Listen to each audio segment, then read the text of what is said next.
but we can start with our evening today and event today, because we have all participants, or at least all of our speakers are there. That's the most important thing. So, well, a warm welcome from my side to this public discussion today on the issues of dealing with bush encroachment in the context of a partnership with Hamburg. This event is organized by Hamburg Global, the network Hamburg Global, the Zukunftsrat Hamburg, and also the Center for Ecumenical Relation and Global Ministries here in Hamburg. My name is Judith Mayakas, as you can see, and I work for this Center for Global Ministries and Ecumenical Relations since about 15 years. And I'm also part of this project group Namibia and Hamburg Global. And I will moderate today to this evening today with my colleague Ursula Wittern. And just for your information, the language today is for this event will be English only. We were not able to finance or organize or finance at least a translator into German, but I hope it will be okay for everybody to talk in English and listen in English. Altogether, we had about 45 to 60 participants who want to join today, and I hope that they will come in step by step today. And before we start, I wanted to give just a short overview about the agenda for today. You saw it already when you came in, but maybe my colleague Uli can share her screen once again so that you can see that we have like two parts. In the first part, it doesn't work like this, Uli, maybe you just go back to, in the first part, we will talk about the social and ecological consequences and problems of bush encroachment in Namibia. And it will be a discussion with our guests, Mirja Stolt, with Laszlo Maras, Almut Ernstings, and Timothy Giel. And then there will be a discussion of the panelists among themselves, and afterwards there will be also open floor, so you can also raise your questions. And in the second part, we will talk about social and ecological risks of bush thinning in Namibia, and therefore we have invited Axel Rotauge, Manushka Mutli, and Zacchaeus Kafula. They all will present a short presentation, and afterwards there's also open floor to raise your questions. We plan to have a time for about two hours before we close this evening.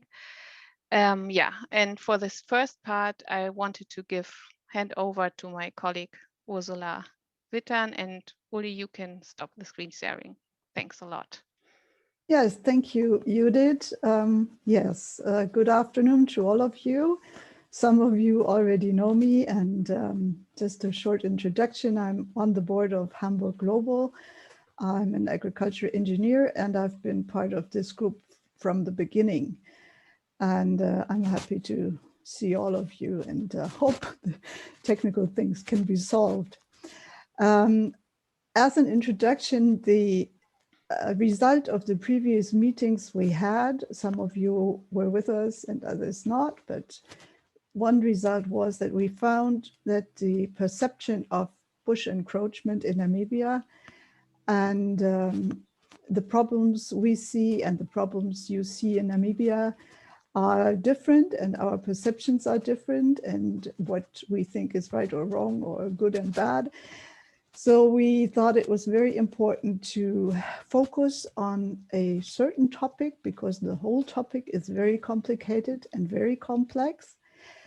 And we thought this is a good start to start with one topic, and that is the two, I should say, the two that Judith mentioned.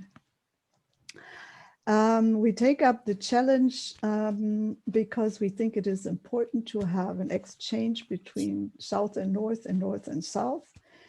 And I hope that we can listen to each other very carefully. That's my aim for today, that we can really learn from each other and see what different perspectives there are, and maybe have new insights that we did not have before. So we created this open space and find it very important that we talk to each other, and most of all today, maybe listen more than we talk.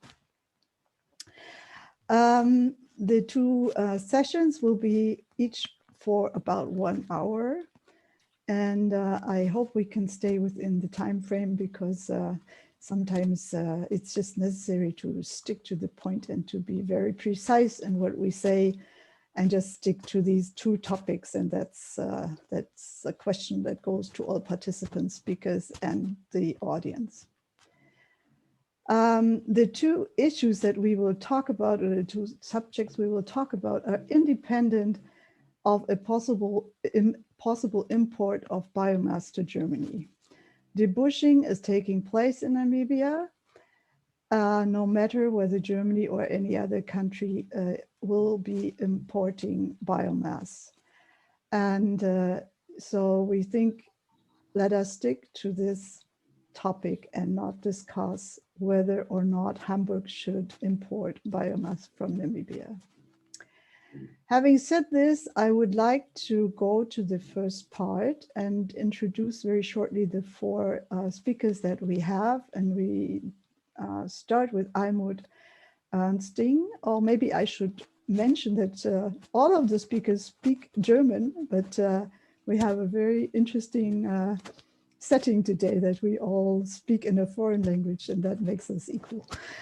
Almut Ernsting is co-director of Biofuel Watch, an organization which provides information, advocacy, and campaigning in relation to climate, environmental and human rights, public health, and the impact of large-scale industrial bioenergy. That's what the webpage is saying.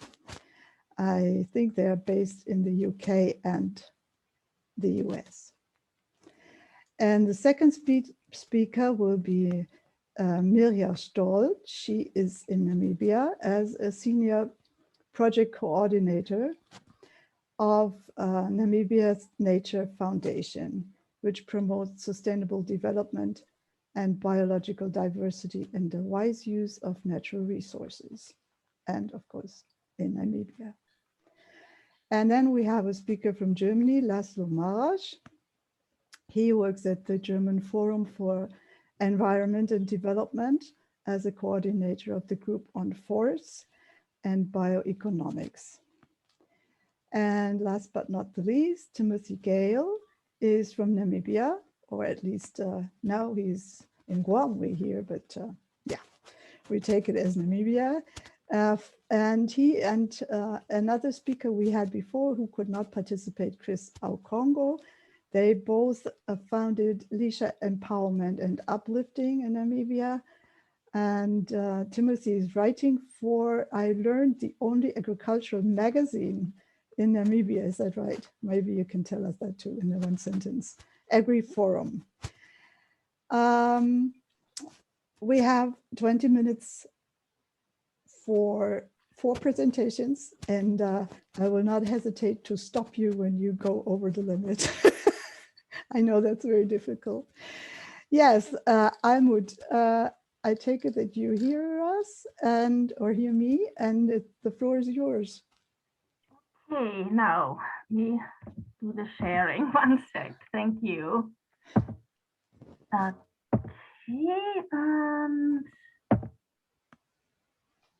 oh, where does it go big? Yes, here we go, sorry. Yes, thank you. So as Ursula said, I'm actually based in Scotland, so I'm really glad that this is in English and not in German, makes things a bit easier for me. So work with Biofuel Watch, and first of all, I want to say that what I'm saying is a very, very brief summary of a report and some investigations we did that you find on our website. I'll put it into the Zoom chat afterwards. Oh, sorry, there we go. Yes. What I'm looking at is really the climate and biodiversity impacts of, I'm using this woody encroachment. And first of all, I thought I should put this into the global context, what's happening in Namibia, something, I've sort of been researching and recently.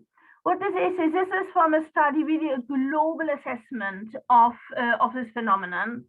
where you're looking, what you're basically seeing at the top, you're seeing the, what the semi-arid and the arid areas are. The red is the deserts, where obviously you don't get bushes growing.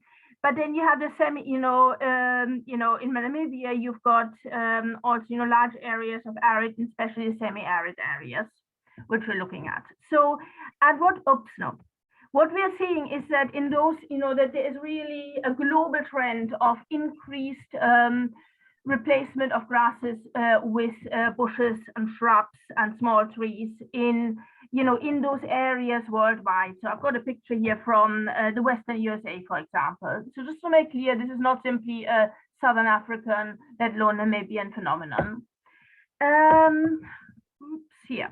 Why is this happening? Different theories, but one that most researchers seem to really agree with is that one of them, the global cause, is a global cause, because this is a global phenomenon, is an increase in carbon dioxide concentrations, which, for reasons that will take too long to explain, means that at higher CO2 concentrations in warm, sunny environments where there's just enough water, trees find it easier to outcompete grasses. So it's an effect of climate change or atmospheric change caused by by CO2 emissions worldwide. And regionally, rangeland management, overgrazing especially, and also fire suppression appear to be significant contributors. Now, it can be what I would say is that at a global level, you can really see this as a negative climate feedback. Negative meaning something, a response to climate change that reduces climate change, if that makes sense. So negative, not in a judgment type of way, but in terms of slightly mitigating warming at the global level up to a certain degree, and obviously slightly. What's quite clear is that bushlands and woodlands, and I'm speaking here of natural growth, not tree plantations, sequester more carbon in plant matter. Quick look at soil carbon. In terms of soil carbon, really, we did quite, and that's one of the links I sent around. We did quite a detailed review of peer-reviewed literature cited by Unique GmbH, the consultants who were commissioned by GIZ to assess greenhouse gas impacts of bushwood removal scenarios. And really looking at the studies they use, the large majority of studies really show increased soil carbon content after bush encroachment. And not one of the studies showed that after bush removal, soil organic carbon recovers to original levels found in open grassland, and B, that those exceed soil carbon under bushes. So, the scientific evidence really points to that by and large, and there's always local exceptions, but by and large, it tends to increase soil carbon levels. The increased growth of bushes. Now, biodiversity impacts are really complex and varied. And, looking at the studies against one cited by Unique, you've got you've basically got some species that benefit from increased woody growth, like giraffes, that like to eat and hide amongst leaves and trees, bushes. Some species seem to be unaffected, and I think that one study mentioned the white rhinoceros, and some species like plain zebra do depend on retaining at least patches of open grassland. So they would be very much disadvantaged by the loss of open grassland on a large scale. 1 minute, Almut. Okay, I'm almost my second last slide. So, right, conclusions then.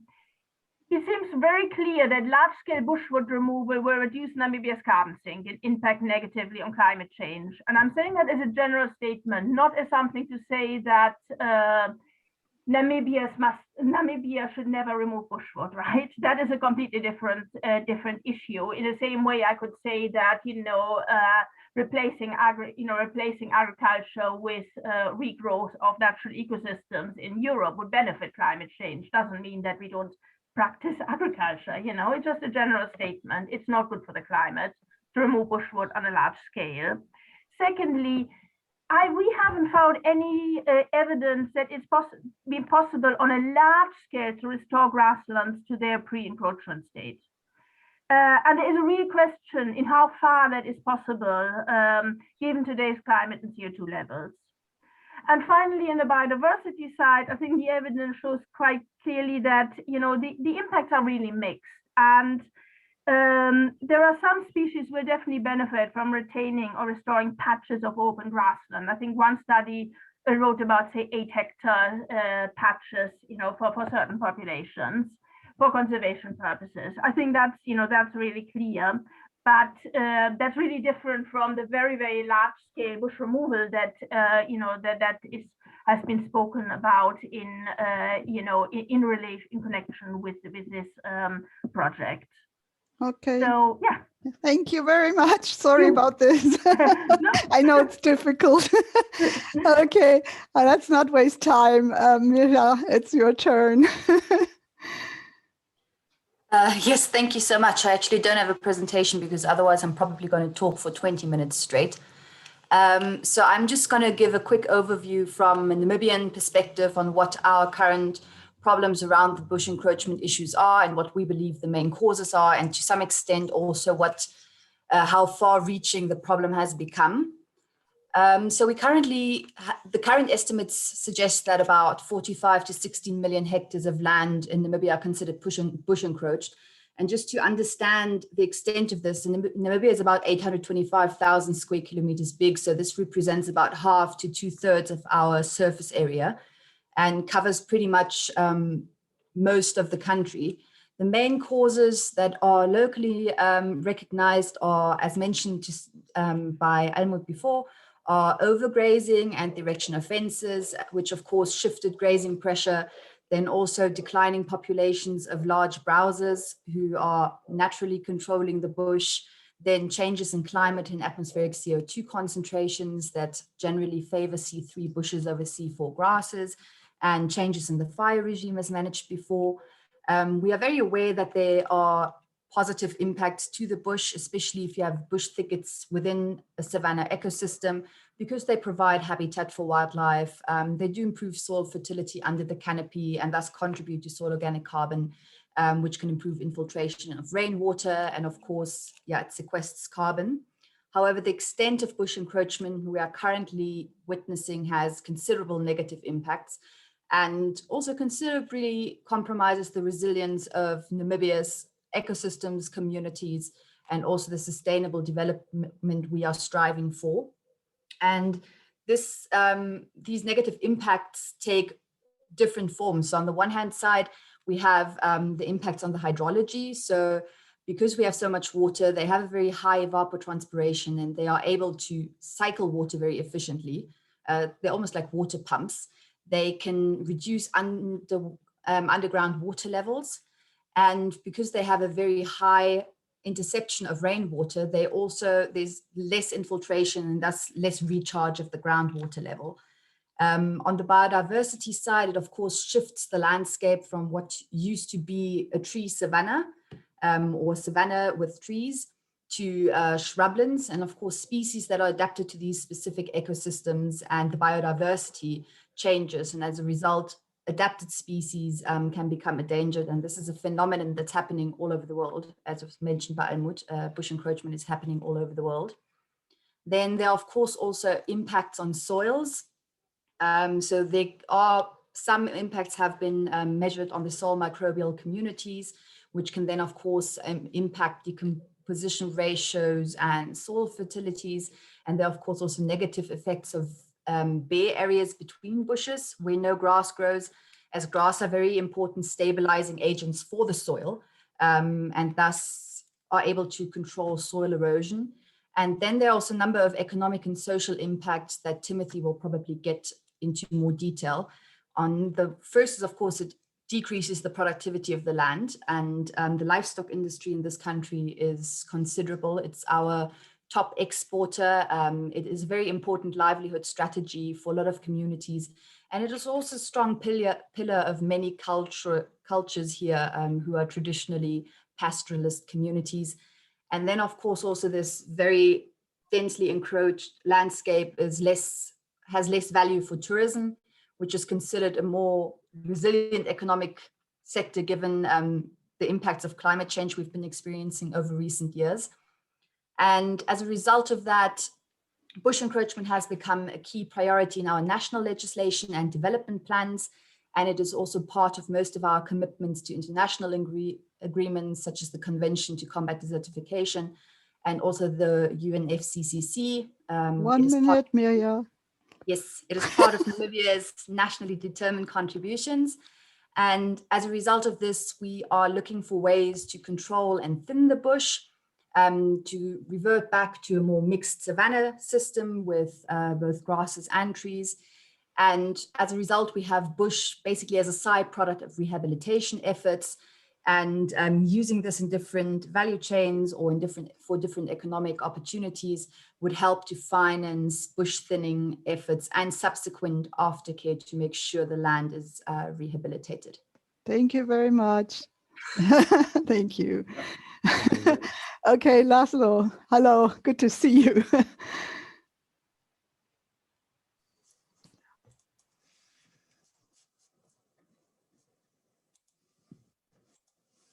Hello. Yeah, thank you, Ursula, for the opportunity, and to all of you for organization. Also wait a moment. For the project group Namibia of Hamburg Global Network to organize this event. I will just give some different views because I haven't been never in Namibia, so I cannot tell or recommend any details about Namibian bush thinning policy. So just first, we all know and should ever keep in mind that both countries have a very, very sad history, especially Germany with the, we know about the genocide, and I mean, we all know that no project, no good project, as ever good it might be, can heal that. But I mean, to do good projects will be good, of course. The reason for that was really the resources extraction, the colonial way, copper ore from Tsumeb mainly, but also other mines have been exploited by German industry. And I hope we never will repeat such colonial attitudes ever. But also looking about some data, because German lacks the credibility in climate policy. No, we use 43 millions of tons of hard coal annually. The emissions are very high, 10 tons. Compared to Namibia, of course, it's much less. It's 1.7 tons. And also in Hamburg, we receive a lot of coal like this one you see. I've been in West Virginia with the mountaintop removal mining. So it's not only bad from a climate perspective, but also from general environment perspective. Knowing about the Bond Challenge and other initiatives who are trying to restore woodlands, shrublands, restore forest landscapes, it sounds really like a little bit weird to know, but in another country, the regrowth of forest or woodlands is seen as a big problem.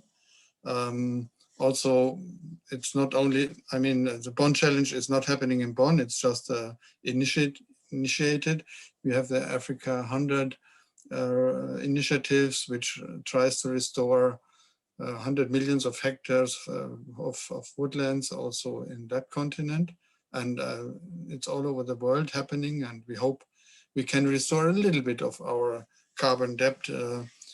It will not be enough, of course. So it has to be sound crazy that in one country they are doing the opposite. It's like you have to understand that there are reservations against such an initiative.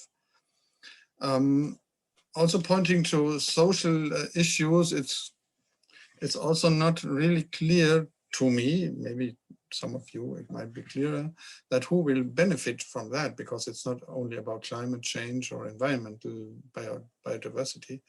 Who will profit from such thinning initiatives at a large industrial scale? It's not really clear to me if it's the big farmers as always, or also like poorer people, smallholder farmers will have also the same or similar or even better benefits because they deserve more benefits than the rich ones. Just pointing to Germany itself, we are now in Germany, it's from this week or from last week, we are supporting bioenergy, burning wood in power plants. Subsidies are planned for about 1 billion euro. I mean, it's crazy to subsidize the use of a resource we don't have enough. I mean, normally in our countries, the price would rise and that's it. I mean, then you consume less. But also of Namibia, we hear news which are not nice. I mean, drilling for oil. Thank you. Drilling for oil, if we would burn this petrol, I mean, this would cause 16 billion tons of carbon dioxide at least. So it's 4,000 times the annual emissions of Namibia. So it's really a big thing. So our societies lack the credibility to have a real climate policy, because on the one hand we say, okay, it's this and that saves the climate, but in reality we do the opposite. What is the consequence of that? I mean, I think bush thinning in Namibia can be a valuable source of wood, biomass and income. Why not? I mean, I wouldn't like prohibit Namibia to harvest its wood. This wouldn't save the climate at all. It would be a nice help, but we have to also keep in mind the needs of the local people, of course. Burning such wood in Germany is not climate neutral at all. I mean, why these power plants have smokestacks? I mean, it's clear that's emitting carbon dioxide. And I think, and what we would recommend to the German Development Corporation is promoting local use of much needed fiber and energy resources in Namibia. Maybe they are not developed yet, but that could be a much better project than doing it the old style. No, Namibia may export a lot of raw material to Germany. We use it and call it climate friendly. I think for the whole project, we just should leave this climate argument. I mean, there are other arguments: biodiversity, income, useful uses for this bushwood. Why not? But we shouldn't argue with carbon dioxide or climate protection. It's not much, and it doesn't make any sense to me. Thank you. Okay, thank you very much. Okay, Timothy, are you still with us? Yes. I'm still with you. You are so far away. Yes. Please go ahead. Let me see if I can pull up my.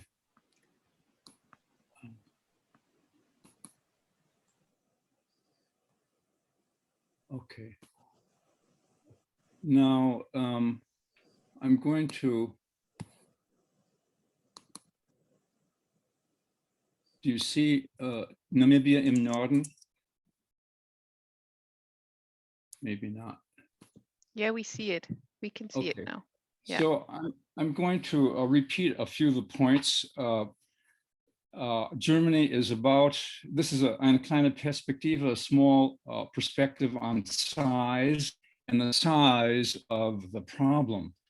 So Germany is about 2.3 times smaller than Namibia.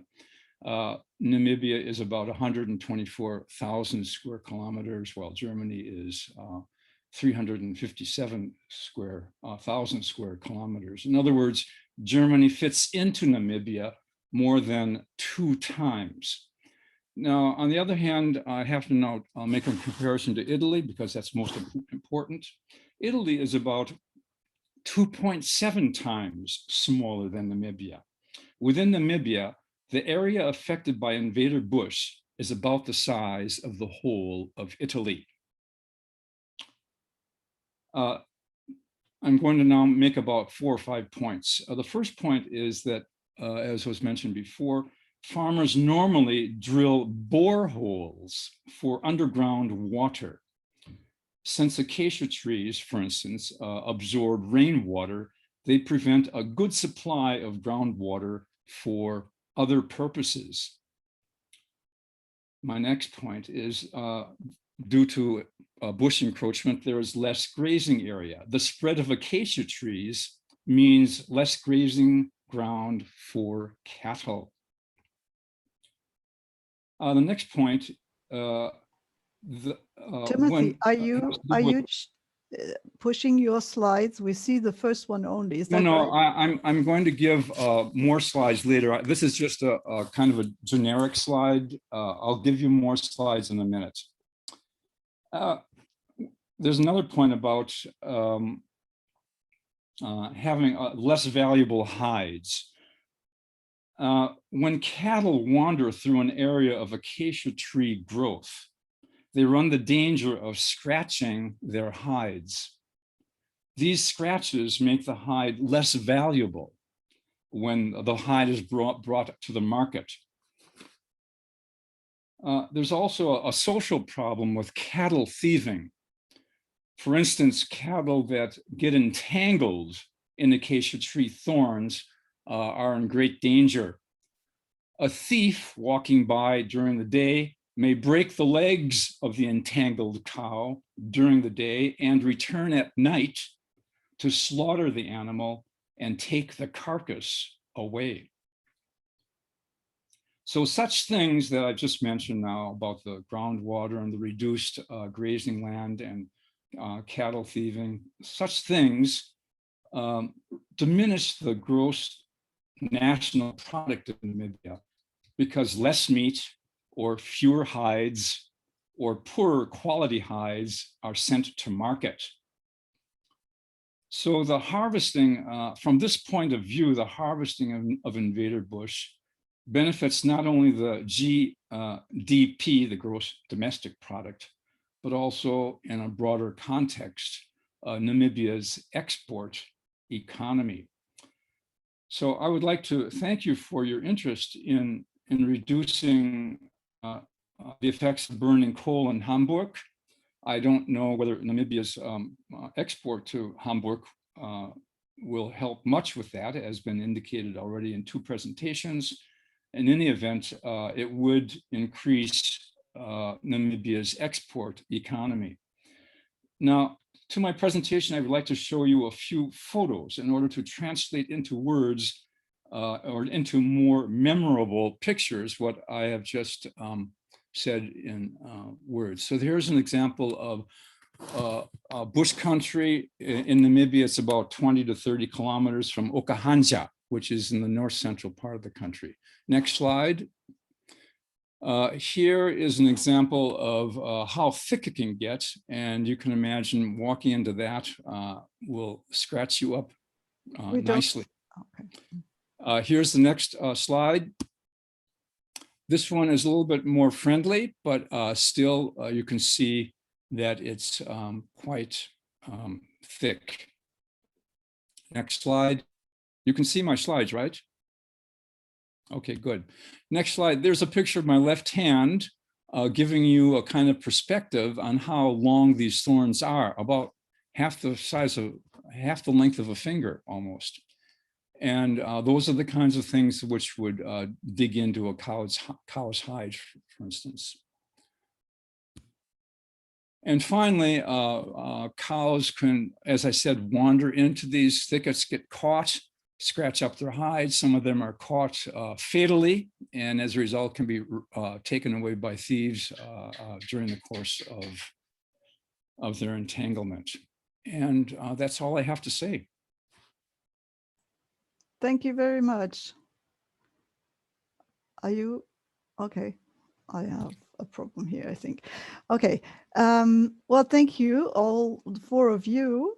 We thought it would be helpful to give you time to react to each other's presentation and what you've said. So Milko will arrange it that the four of you can communicate and that we hear all of you. And as a starting point, I would suggest if there's something that somehow stayed with you in your mind of what you heard others say that you definitely want to react to, or maybe clarify something. We haven't really put an order to who starts first, but maybe there's somebody who says, I definitely want to say something. And then we will have a starting point. Maybe you could all open your microphones, and then Mirja wanted to start and just tell us who you are addressing. And then it's just a discussion between the four of you, and I think you can manage. Yeah, I think it's just generally a question of global discussions, and there seems to be a little bit of a misalignment, and it's mainly around Namibia's status as a carbon sink. I mean, we've read our GHG inventories. We are very aware that the bush is a considerable carbon sink, but at the same time, it has all of these negative impacts. It threatens a lot of livelihoods. It is, we've had a number of years of consecutive drought. We're really feeling the impacts of climate change. And as a cause of that, our focus is on adaptation. And the bush, or thinning the bush, can have considerable adaptation benefits in terms of limited water availability and securing water in the long term, which is always a challenge in a semi-arid country with some of the biggest deserts in the world. And also just to secure livelihoods. And yeah, with COVID, a lot, especially tourism fell away. So there are a lot of challenges around that. And I think it's important to consider that climate mitigation does have a place in the world. I believe there are still a lot of discussions around this whole soil organic carbon question, and whether, I think it depends what your argument is and where you would like to place your argument, because you can find sufficient literature for either side.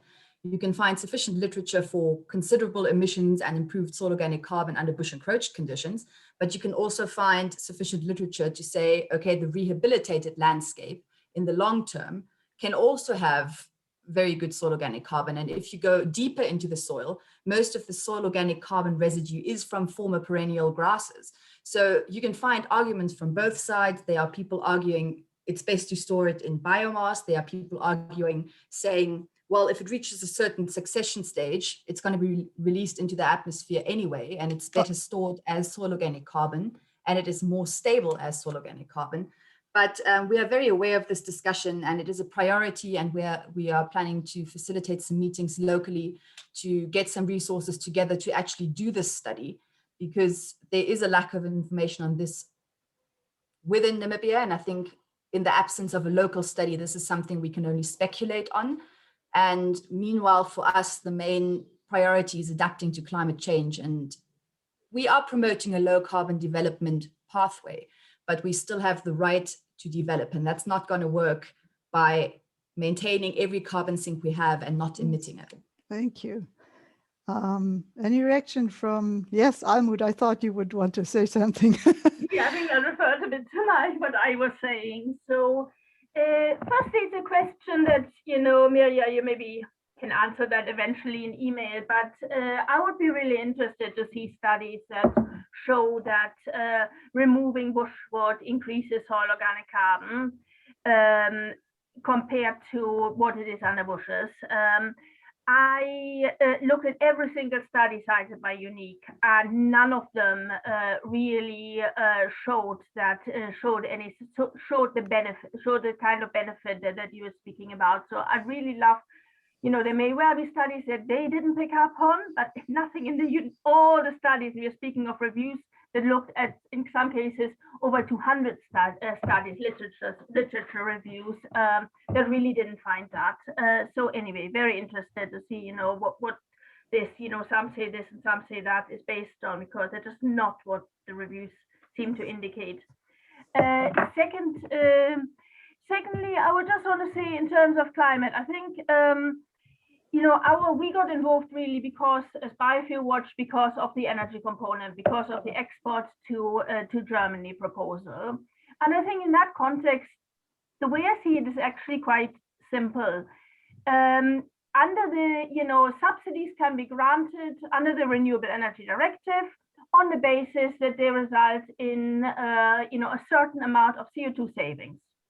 So the moment we say that there are no CO2 savings because of carbon sink depletion in Namibia, it is actually not justified under Renewable Energy Directive to subsidize and support the burning of Namibian bushwood. So I see a really huge difference between what's happening internally in Namibia and decisions, that you're absolutely right, have to be made by Namibians. But on the other hand, European energy providers and European companies deciding about what should be subsidized as renewable energy, which are subsidies that are meant first and foremost to help mitigate global climate change. So that's for me, just that response, a really important distinction. Yeah, pass on. Yeah, Laszlo? Yeah, my point is I just don't want my taxpayers' money spent in so-called climate-friendly excuse for consuming as a lot of energy as we use. I mean, we don't change really in Germany with our habits. It's a slight slowdown of emissions due to COVID. And I think nobody should give and make it too easy to German companies just to deliver so-called carbon neutral or carbon friendly resources, energy, because as I saw also, I mean, Namibia will be one of the countries hardest hit by climate change, and it's anyway already a dry country. And I mean, in Germany, we don't save even our forests. We burn biomass and we burn coal. We don't mind. We plant a little bit of trees until we are saving the forest, and in the traffic sector, in the transport sector, nothing happens. And if we don't reduce our consumption, we don't deserve to use any renewable energy. It's not fair. And I think instead of using wood for energy, if it's possible, better use it as a material. And also, for example, in Namibia, I mean, you might not need a lot of heating, maybe, no, I mean, you have also winters, but for high temperature uses in industry, wood is also a good alternative instead of using coal from South Africa or wherever, no? So there are certainly uses, maybe a lot of them have to be found, but we don't need, again, a new energy source just to keep energy prices low. No, low energy prices leads to overconsumption anyway at all. No? Thank you. Timothy, do you have a reaction? Otherwise, I would maybe. Do I have a reaction? Well, you focused on a different point, which I think is important. That is the role of farming. And, yes, I focused of course, completely. it is an income question. So it's an income question there, and we really have to get a concept about when we say we're removing invader bush. If you look at photographs from Namibia from 50 or 60 years ago, you can see that the landscape was relatively bush thinner. So this really we're talking about is an encroachment, and someone was talking about whether sort of what are we actually doing? Are we removing something that ought not to be there, or something that should be there? 100 years ago, this was not the case. It simply was not there. These bushes came from either Angola or Botswana. I'm not quite sure which. But from a human farmer's point of view, we simply, you get more water availability. You get a better opportunity for grasslands to return. You stop the social problem of thieving and such things. Hides would be better. There being an opportunity for more meat export. I don't know about Germans. Are they vegetarians nowadays? I'm not quite sure about that. But meat will always be there. And of course, these things have to do with export economy. So looking strictly from not so much the ecological in the scientific sense, but more from the farmer's point of view, certainly a thinning, at least a thinning, not eradication, but a controlled thinning of the bushes would be preferable than to not thinning at all. Yeah, Amen. maybe we come to that in the second part, I think, yes. Oh. Can I go as far as saying that all of you agree that there is an encroachment problem that must be solved? Yes and no? Who says no and yes? Can I hear something? Laszlo, Here's a yes. Is there a problem that must be solved? Yes. I think the question is by who? And I think that's where the misalignment comes from. We have a huge problem to solve. That's why we approached the German government for help. Right. Whether this problem is solved by exporting biomass to Hamburg, it might not be. Then we have to find other ways to solve it. But I think, yeah, there's a little bit of a misalignment of objectives, because I completely understand the German perspective that in order to really change the ways and find more sustainable energy sources, we have to move away from combustion. I completely get it. I completely get the narrative of burning everything. But of course, this is slightly misaligned from what we are looking for, because we've got a resource that we are planning to remove for rehabilitation purposes anyway. And we are finding ways to finance said rehabilitation. So there's a little bit of a disconnect between the German narrative and the German agenda and our agenda. So that's how I see it. Okay.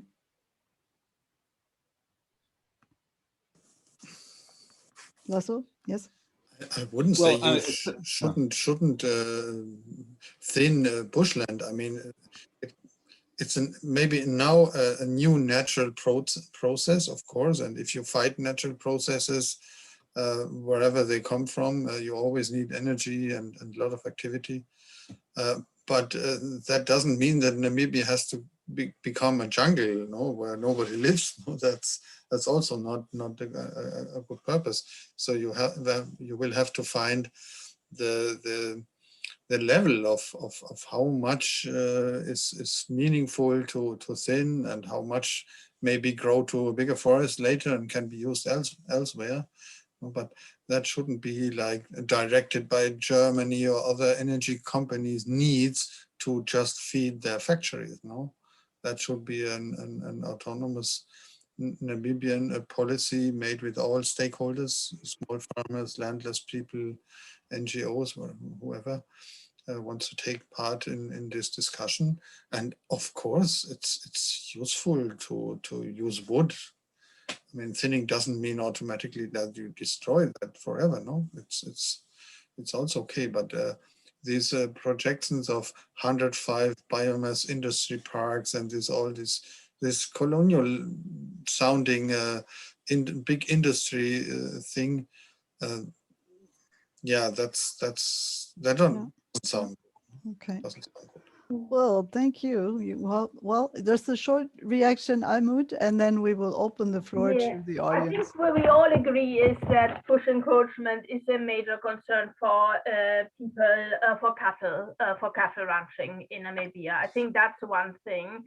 In terms of, is it ecologically a huge problem? I don't think there's really the agreement, except in a, in a small sense. But I would say yes, in terms of the livelihoods that are linked to cattle, to agriculture, livestock, sorry, or livestock, which is of course really important to Namibia. I think, yes, I think everybody would recognize that, and I think that is really, debate. Really important debate and to be addressed, and within the country, where, like Laszlo said, we don't feel we want to come in from the outside and find any answers. Okay. Nelia is burning. Make it short. It will be very short. No, it's just on the negative impacts of biodiversity. There are a lot of trade-off. We understand the carbon sink thing, and keeping the bush is beneficial in terms of the carbon sink effects. But at the same time, we're pressured to save the cheetah and save the rhino, but we can't save them without maintaining their habitats. So there are a lot of species that are adapted to the open savannas that are very iconic that we could lose if the trend continues. Thank you. Okay. Exactly. Yes. Okay. A cheetah needs open spaces to be able to pick up speed. Very true. Yes. Yes. Okay. Thank you. Well, I can see I was not able to really follow the chat very closely, but I know Milko has done that. And maybe Milko? Yes, I tried because do you have a question or a group of questions that you could summarize for the discussion? Yes, I try. So there was a question directly addressed to Mirja, and it says, okay, that was about the cattle.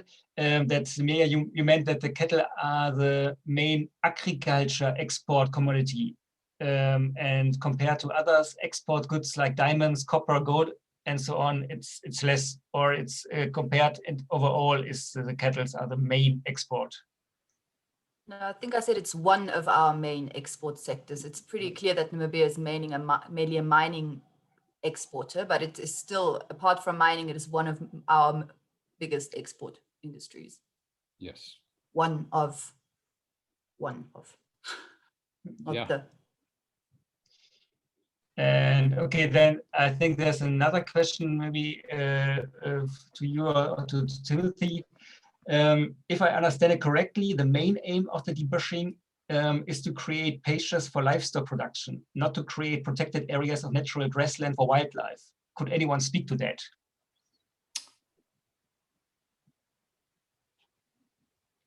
No. Mirja, did you raise your hand?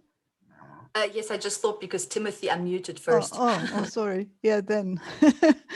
I would say, so the main objective is to rehabilitate the land. Yes, Namibia already has a very large area, which is protected area with the conservancy system. I think we're almost at 40%. I'm not entirely sure. Don't pin me to that. Large. Yeah, we have a very large share of protected area. So the rehabilitated land is, what you do with it is up to the land user. With changing climate, I mean, we may shift from traditional livestock systems to more wildlife-based systems anyway, because they are just more resilient to climate shifts. But ultimately, this is up to the land user or whoever has some sort of right over the land. The idea is just to increase the productivity of the land, and as a result, the ecosystem functioning and the benefits we have from a functioning ecosystem. So anything that has to do with our ecosystem services. By the way, we were talking about Namibia's ground exports like zinc, gold, copper, diamonds. I worked in the diamond industry for 3 years when I was in Namibia, and it's true. But in terms of employment or people having means for a winnable income, I think there are more farmers in Namibia than there are people working in the mines, I suspect. So if we're talking about income distribution, the effects on the general ability to put money in people's hands in order to have them now use that money to demand goods. In other words, to get the economy to go in a circle like this. We would probably put more money in the hands of people who would spend it as farmers, because there are many more farmers than there are people working in the mining industry. That's my suspicion. And for instance, diamonds are sort of being reduced. There's not as much diamond mining as nowadays as there was 30 years ago, 40 years ago.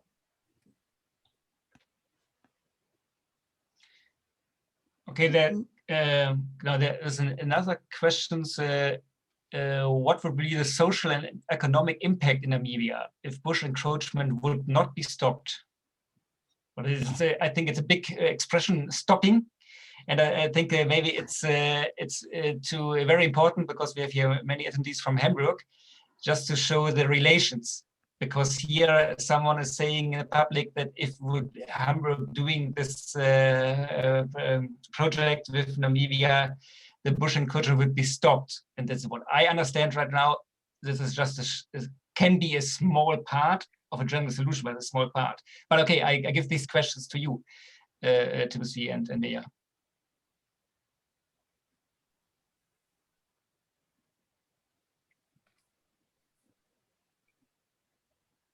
Okay. Oh, was that to me? Yes. Maybe you start, Timothy. I don't know. Oh, so actually, Yeah. you know, the ministry dealing with forestry has all sorts of, this should be brought, it hasn't been mentioned yet, has all sorts of restrictions on thinning. One can't indiscriminately thin. You know, if you're close to a riverbank, you have to thin away from that riverbank, because the roots of even the invader bush help hold the riverbank together. It gives a shape to the boundaries of the river. If, for instance, bushes are too high, if they're at a certain height, you have to keep them, because they provide shade for animal life. If they're lower, you can cut them down. So there are all sorts of restrictions, even from the Namibian point of view, on thinning. Mm-hmm. Okay, I think we had this topic before, that the amount of biomass we're talking about in respect to Hamburg is such a small amount compared to what is regrowth and what is the area concerned, that is not the question. It will not change anything. But of course, the question is, we do this, others can also come get to that idea and do it too. And then maybe you will export to 5 or 10 countries, and then there will be a shift. But we're not that far yet. So just for clarification, the amount is very, very small. Milko, do you have something else? I think we have time for one more question. Yes, I have it. Just for there are many more questions, and but also many of the questions are referring to other points of the discussion. So just to make it clear for us today, we are focusing of the issues now from the first session, what we discussed, and the topics of the second session, like questions of what should we do with the wood if we do the bush thinning, to make it burning it in Namibia, burning it in Hamburg or someone else, or making wood products from it, the case of the bioeconomy. Those are separate questions. So we don't have the time and the attendees today to discuss it. Just that no one is disappointed that these questions we are not talking today, because we cannot, and these are not the people who invited. So just to make this clear, we have to address it afterwards to some other discussion rounds.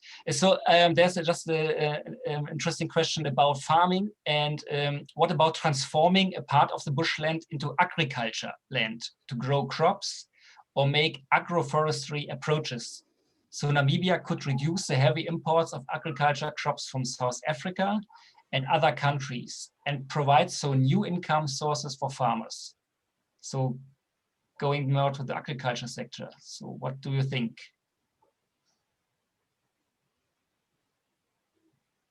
That probably crop farming in many areas of Namibia, as not being agricultural specialist, would require considerable inputs and things such as irrigation to be viable. We don't generally have very good soils. We don't generally have very fertile soils. So the main cropping is practiced in the northern regions of the country, where you also have sufficient rainfall to do rain-fed agriculture. I think Axel in the next session can maybe elaborate on this because it's his area of expertise.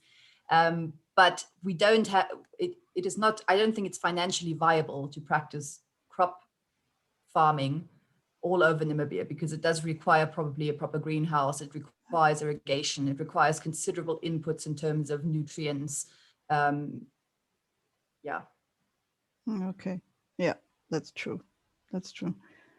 Okay. Well, thank you all so far. And I think Judith, are you still there? Then it is your turn for the second part. Hello. Yes, I'm still there and my laptop is still working. Very good. So maybe the people and our speakers for the second part can also turn on the video already. Manushka Mutli said that she doesn't have a stable internet, so it won't be for so long.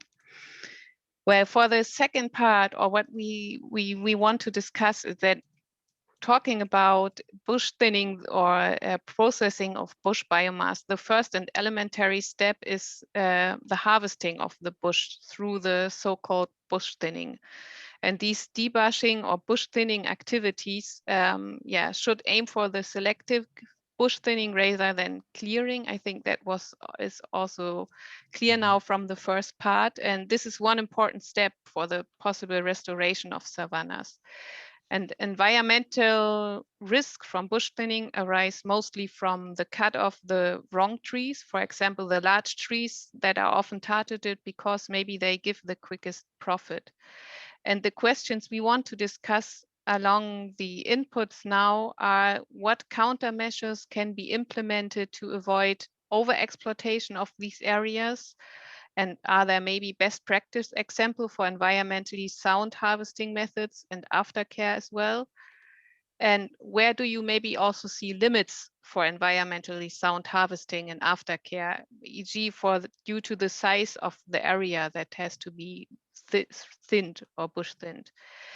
And in addition, harvesting and processing of bush biomass, it doesn't matter in which product, can create jobs. And we want to hear whether there are already best practice examples that show that jobs can be created, and if there are also safe working conditions and living wages that can be ensured.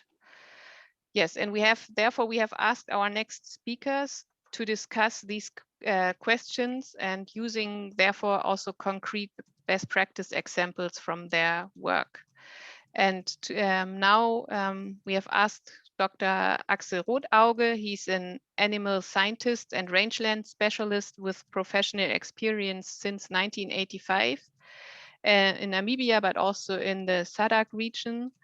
And in 2013, he formed the AgriConsult Namibia, a consultancy specialized in sustainable agriculture and natural resource management and utilization. And we also are happy that Manushka Mutli is with us. She's the sub-regional coordinator for Southern Africa for the Forest Stewardship Council. And she is a commercial plantation forester with knowledge of the practical application of best practice guidelines and also compliance management at forest level. And last but not least, Zacchaeus Kafula will be with us. He's the technical manager and also co-founder of Prime Biochar, a company startup in the biomass sector of Namibia. And also after these three inputs, the floor will again be open for the questions from the participants. And it would be great if you can raise your questions in the chat. And Mirko will again try to get out the questions which are raised directly to this topic. So I would like to open the floor, first of all, to Dr. Axel Rotauge. Thank you, Judith. Can Marsha please put my PowerPoint on the screen? While Yes. she's doing that, there's one crucial difference that participants need to realize.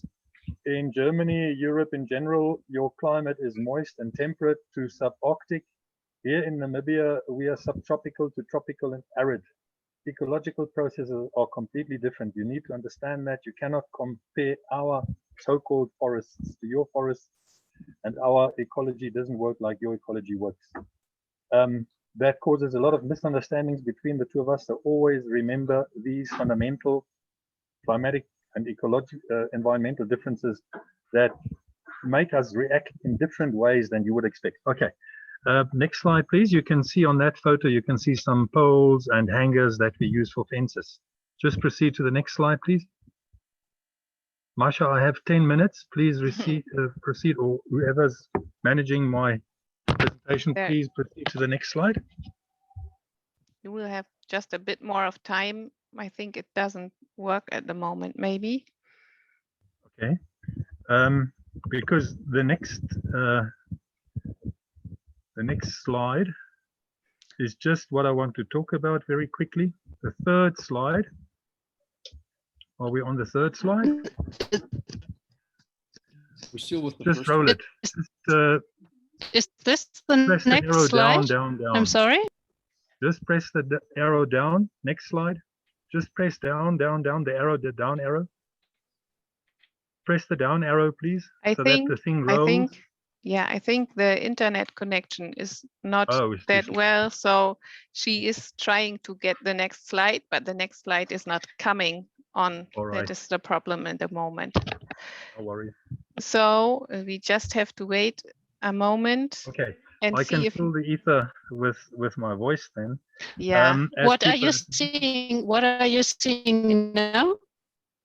We still see I the couldn't- second slide and only a white page. And we cannot hear you very well, Uli. So maybe your internet connection is very unstable. Uli, I animated the slide if you're using the PDF. So you can use the down arrow to jump from one bullet to the next.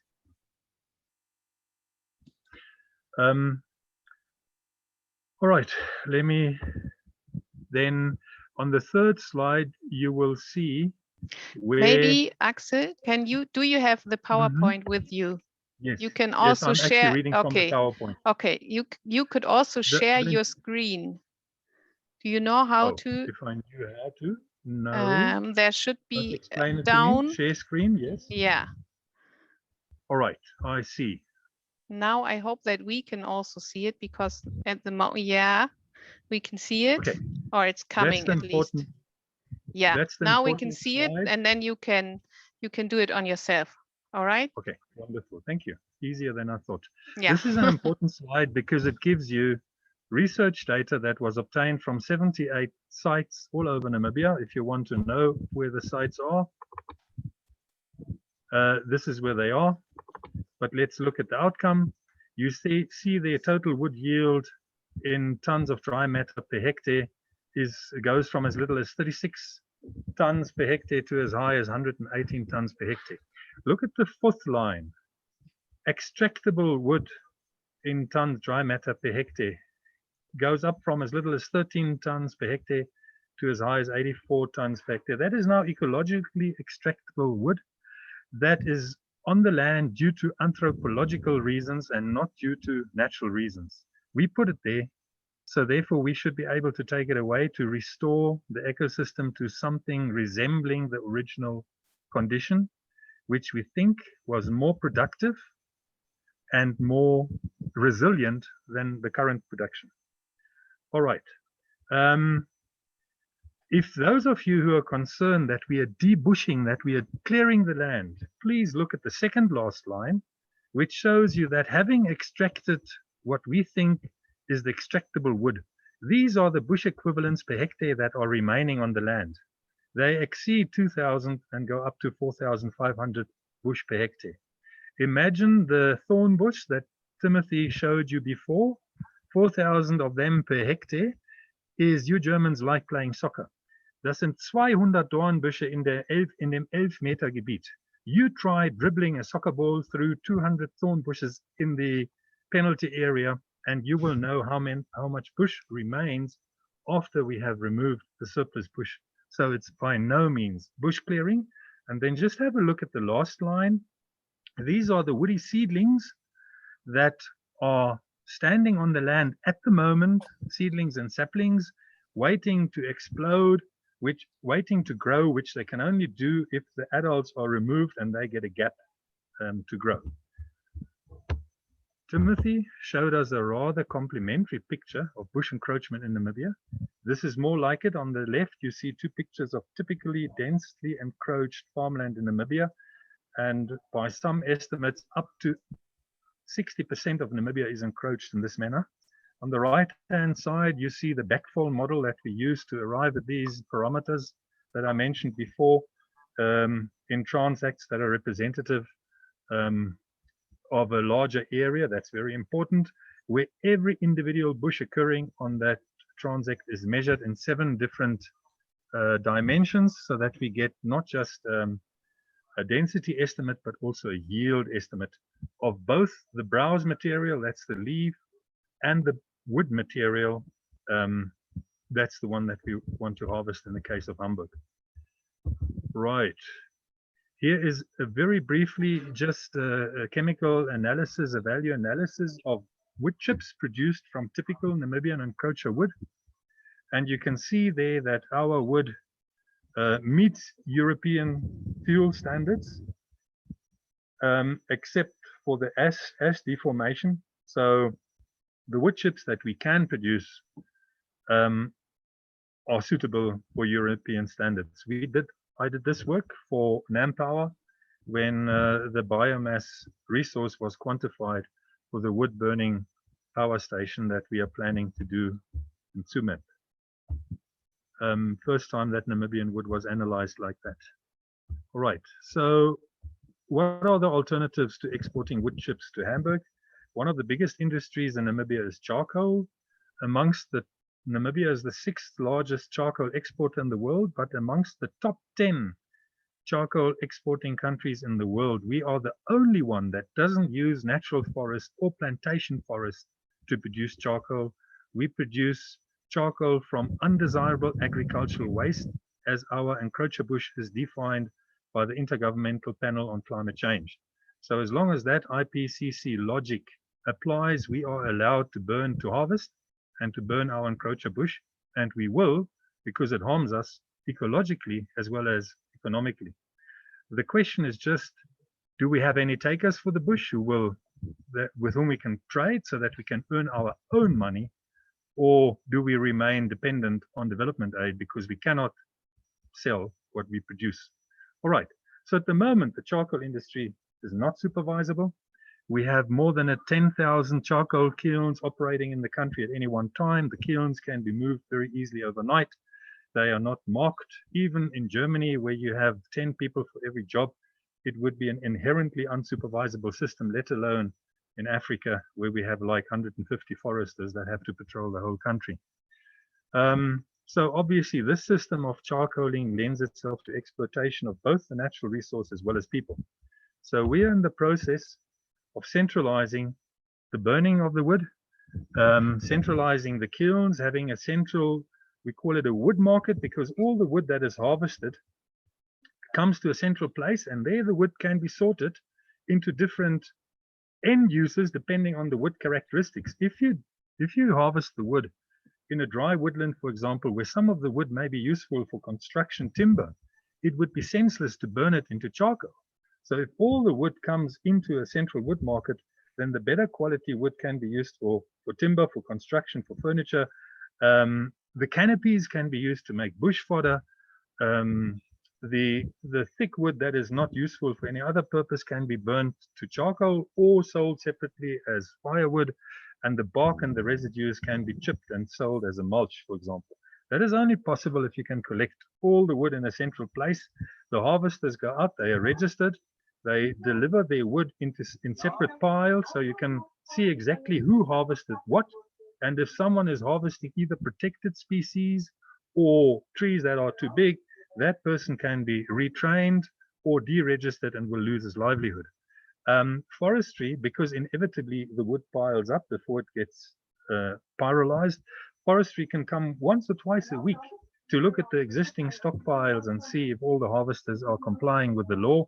They don't have to be present at every individual kiln of these 10,000 kilns 24/7, which turns this centralized wood market system into an ecologically supervisable and therefore sustainable option. It also has social advantages because all the workers come together in one place to deliver their wood. So obviously they're going to be housed at the central wood market because all the workers are together. The producer can actually now afford to put up decent temporary housing, decent field kitchens and field ablutions. You can gather your workers at night for training, for financial literacy. These workers get paid a huge amount of money every second week on account of what they produced. Then they go home, they drink it out, they sleep around, they only come back when all the money is spent and they forget to pay school fees and child maintenance. So you can teach them financial literacies, you can bring a clinic to that central place because you will find all your workers in a central place at night rather than dispersed over a couple of thousand or 100 square kilometers as it is at the moment. So it's not only ecologically supervisable and sustainable, it's also socially sensible. In order to do that, we need to change the Forest Act. I don't have time to go into that. There's a different consultancy by the Southern African Institute for Milia, help me, SAIA, for impact assessment or something like that, that are proposing how we should change the Forest Act that controls, unfortunately, all woody plants in Namibia. And my argument here is that it should control only the dry woodlands, should only apply to the dry woodlands that you will find on the wetter side of the 400 millimeter ISO Hyatt, whereas our Environmental Management Act should apply to the bush encroached areas that you find on the drier side of the 400 millimeter ISO Hyatt. Where at the moment most of the bush control is done chemically, which is much more damaging than exporting chips to Hamburg, believe me. All right, so how do we create market for sustainable wood harvesting? You must realize that our Namibian regulator, excuse the French and don't quote me, I will deny it, are absolutely useless when it comes to implementing and enforcing their own legislation. The forest officials, there are about 250 forest officials in total who are appointed specifically to maintain and implement the Forest Act, are doing absolutely nothing. They will drive on a tar road past a farm where a bulldozer is pushing protected species over in broad daylight. They won't even stop to investigate. So we have the most beautiful legislation on paper, which is not applied, and therefore that the legislation alone does not discourage lawlessness, it promotes it. Our producers do not comply voluntarily with good agricultural practices, including harvesting wood in a sustainable manner, nor do yours. Who caused climate change? And is that in our interest? A voluntary compliance doesn't work, not in Germany and not in Namibia. Producers react to market forces. If someone is buying their product, if they can sell their product to someone, they earn their livelihood, which gives the buyer, the consumer of that product, the power to determine, to lay down standards. And for charcoal, for example, Fsc Namibia has developed its own standard since December 2019. It's very strict on social and environmental sustainability, as I'm quite sure Minushka will tell us after this rather long presentation. I'll try and keep it short. And the advantage to certify your charcoal with FSC is that you can qualify for more than 20% markup on your charcoal, which is huge. And you can also access the larger international market. Producers react to this stimulus. Yes, 2 minutes. I'm nearly done. It's the last slide. Unfortunately, money speaks. Money speaks louder than ethics and conscience. And while I'm not saying we should ignore ethics and conscience, the reality is that money speaks. And if we want our Namibian producers to do something properly, we have to make it worth their economic while to do it. Otherwise, it will not be done voluntarily. Otherwise, the cheetah wouldn't be facing extinction. Otherwise, we wouldn't have so many elephants, for example. All right, next point. How do we do that? The bulk consumers of wood should require, as part of their buying conditions, that industry standards are adhered to, or they can use existing standards like FSC. We have a Namibian standard, it's not a problem. For example, Nampower that wants to use wood chips to generate bioelectricity, Hamburg that wants to import wood chips from Namibia. These consumers should be dictating the standards to us, how we should be producing these wood chips to make sure that they are produced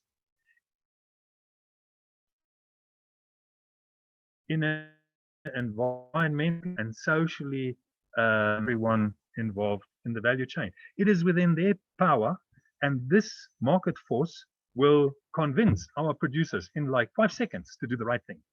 It would also enable our communal resource owners to participate, because at the moment, for various reasons which I explained last time, Chris Okongo would have explained to you very nicely now, our communal resource owners are completely excluded from utilizing wood commercially. Now, we have about 300,000 communal smallholder farmers in Namibia who cannot harvest bush, and then we have about 7,000 commercial farmers in Namibia who can harvest bush. It's grossly unfair, and is because we don't have market forces that dictate, that enforce the sustainable production of wood products. So lastly, I would plead with you that if you trade with Namibia, support and enable our local industry organizations to do their job. We have organizations like the Namibia Charcoal Association, like the Namibia Biomass Industry Group, like the Debushing Advisory Service, various farmers' unions who act not just in the interest of the producer, but also, because we have a long-term vision, in the interest of our environment, of our nation. These organizations need support and strengthening so that they can do their job. So thank you very much. Let's hope that one day Namibia will look like the farm on the right, which is a grass-dominated open savanna, and not like the farm on the left, which is a typical bush-encroached savanna, where the grass has been pushed aside by the competition of the bush, which was originally caused by grazing mismanagement. In the meantime, we know how to manage the rangelands better, but to rehabilitate the left to the right is a big ask. Thank you very much. Thanks a lot, Axel. It was just in time, everything left well, so great.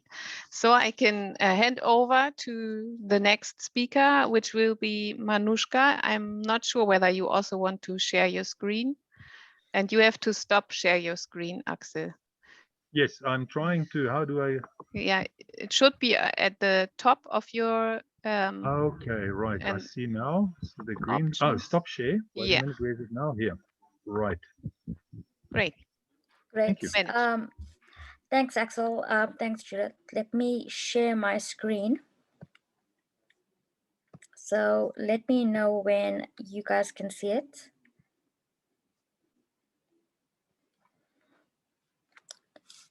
Is that fine? Yeah, it's coming up now. It's fine.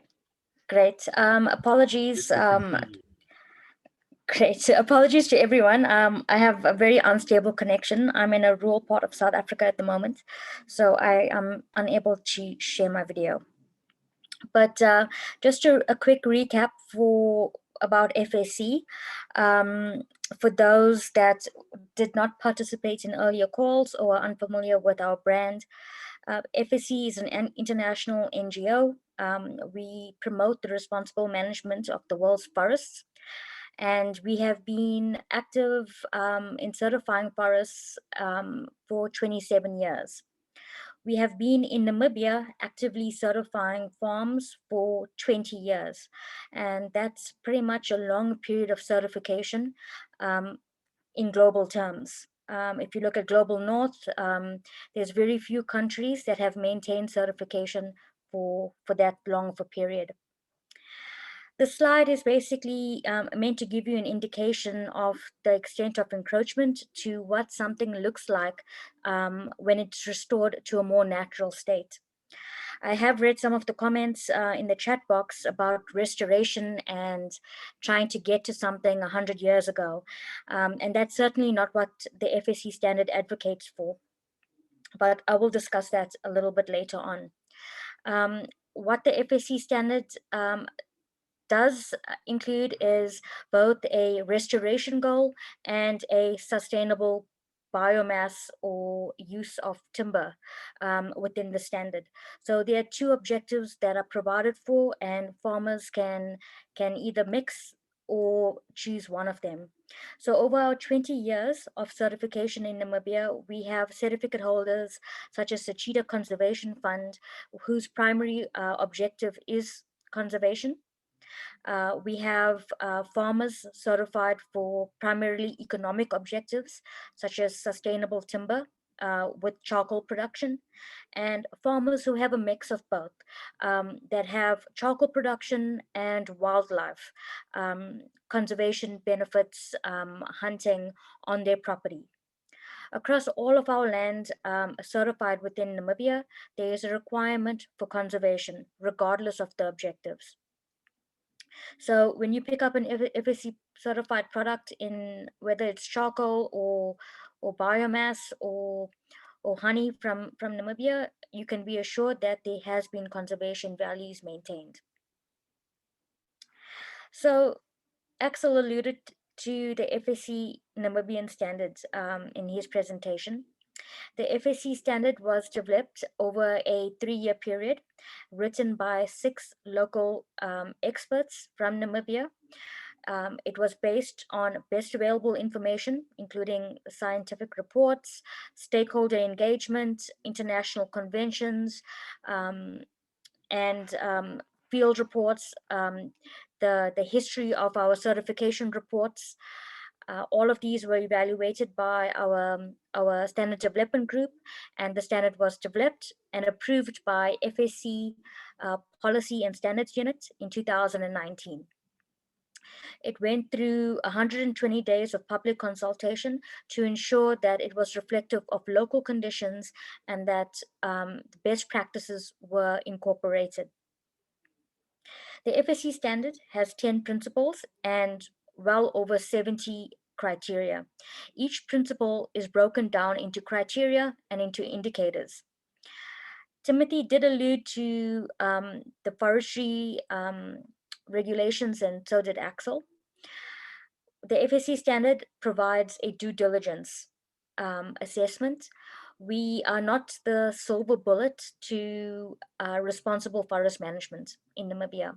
What we are is a system that provides assurance that our landholders are implementing responsible forest management holistically, in an environmentally appropriate, socially beneficial, and an economically viable manner. So elements such as compliance with legislation is checked. The stipulations on the harvesting permits regarding the species that are allowed to be harvested, the diameter classes that need to be maintained, are all checked on an annual basis by qualified auditors in conjunction with local experts. Our verification process includes stakeholder consultation, and it includes a grievance process and complaints process open to stakeholders, directly affected and indirectly affected. Benefits from the forests. This is one that I thought would be beneficial to this discussion. Economic viability has been discussed in the first half of this call quite a bit. What the FSC standard does require is that our landowners and communities are required to ensure that they have evaluated their diversification, their economic diversification. This is to ensure that the social and environmental benefits can be realized. Without having economic viability, it is almost impossible to ensure funding is diverted into social and environmental values, conserving them, restoring them, and improving them. Within Principle 5, we also have 3 different indicators that looks or seeks to enhance local diversification of products. It looks to strengthen the local economy and to encourage the establishment and use of local capacity in the value addition of these products. It requires our landowners to it requires our landowners to impart some reasonable effort in achieving these indicators. Just shortly, 2 minutes are left, Manushka, just for your information, great. right? Thanks, Ursula. Judith. The last 2 points is about environmental values. The environmental values are important here because the Fsc standard advocates for mosaic harvesting. It requires a density data model, like a tree equivalent model, to be applied on our certified land.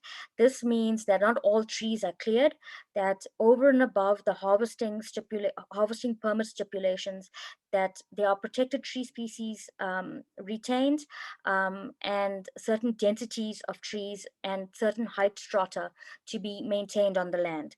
This provides for a greater benefit to the biodiversity. Elements such as aftercare is also included within this principle. So this will be checked on an annual basis to ensure that effective aftercare has been implemented by landowners implementing restoration as a primary objective. These aftercare measures are open for local decision making by the farmer, but it needs to be based on best available information. This is evaluated by the auditor. The monitoring and assessment is just as important, and ensuring that the entire standard is open to adaptive management. Where elements could be seen to be going wrong, the farmer utilizes the results from his monitoring assessments to improve his management practices. This is then also evaluated by the auditor. So I will stop sharing here and maybe open it up for questions. I did have a few pictures, but it's all good. All right, thanks a lot. Before we open for questions, there is one last presentation from or input from Sakeus Kafula. I think you can, just switch on your video. No, I did not prepare a presentation as such, but I'll speak from my mind. I think I can recall most of the issues that needed to be discussed, and to give a brief background of who I am. I'm the co-founder of Prime Biochar. Prime Biochar is basically not involved in the export of any wood biomass. That's not our intention.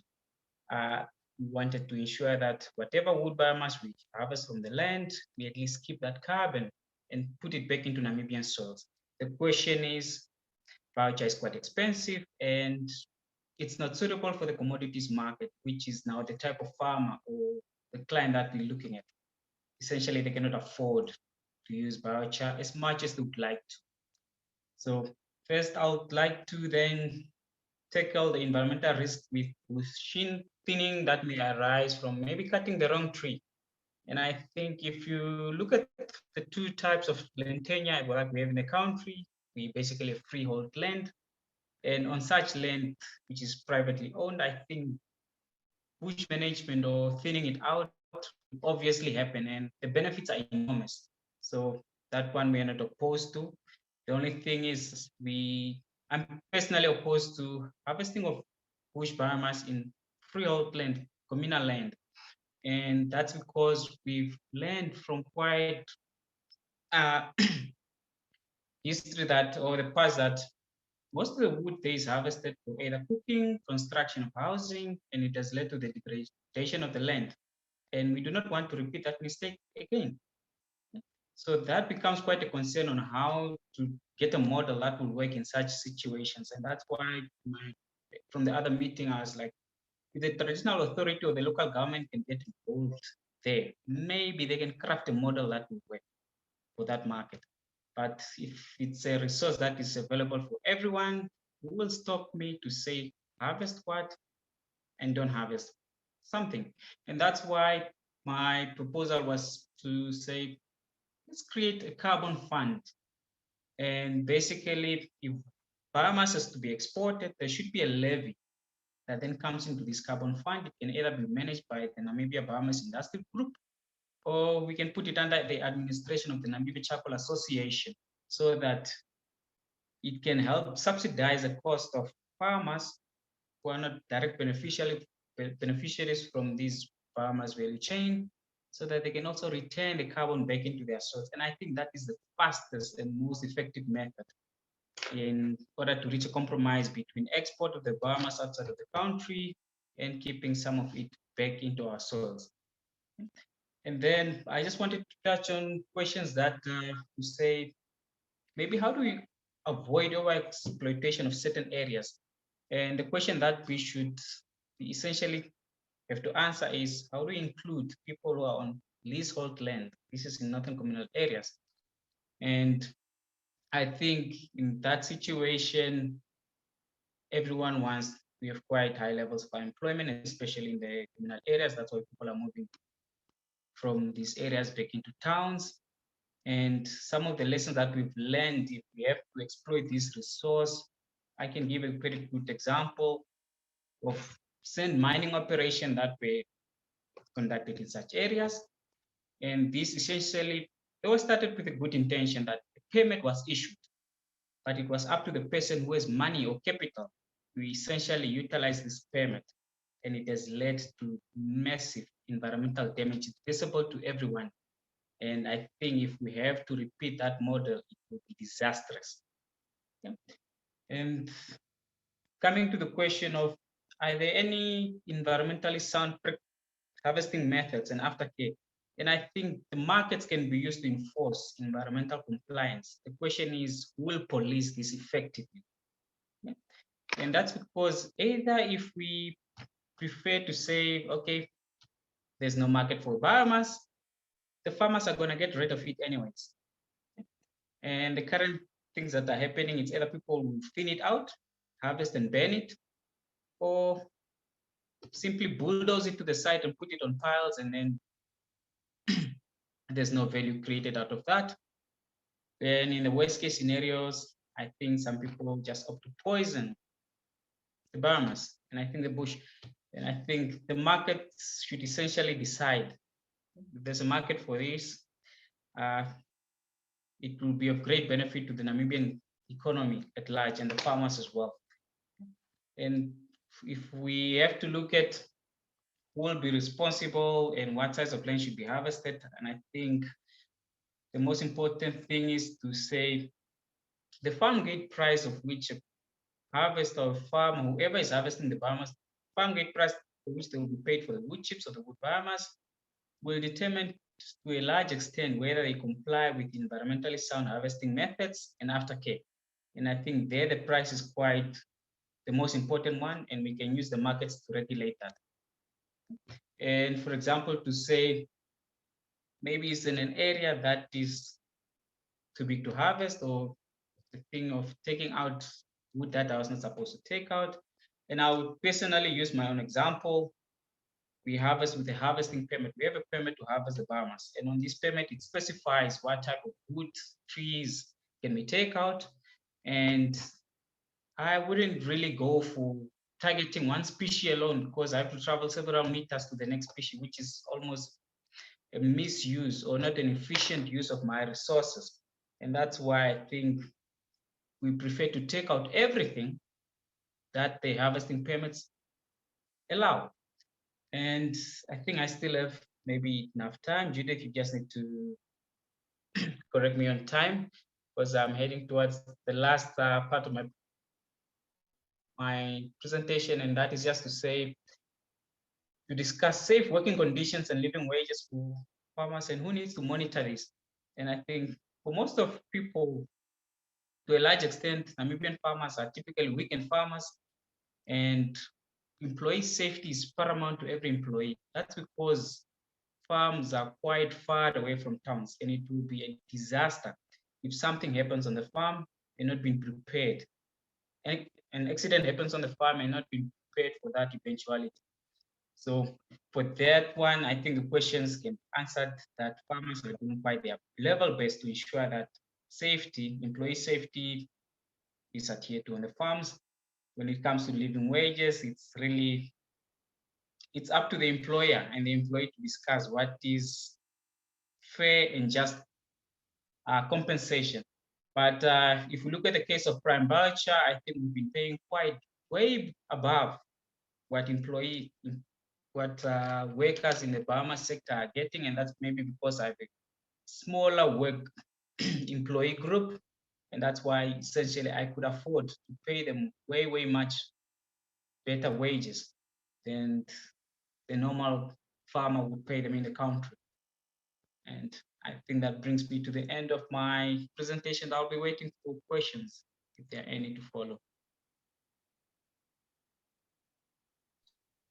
Thanks a lot, Zacchaeus. It was just in time. It's really great. So we have enough time to open the floor for questions. I saw that there is a lively discussion already again in the chat, but I hope that we can also get some of the discussion here into our panel, and maybe Axel and also Manushka and you, Zacchaeus, you can leave on your camera if it's okay. I know Manushka has to keep it off, or maybe can only keep it on for a short time so that we can hear her.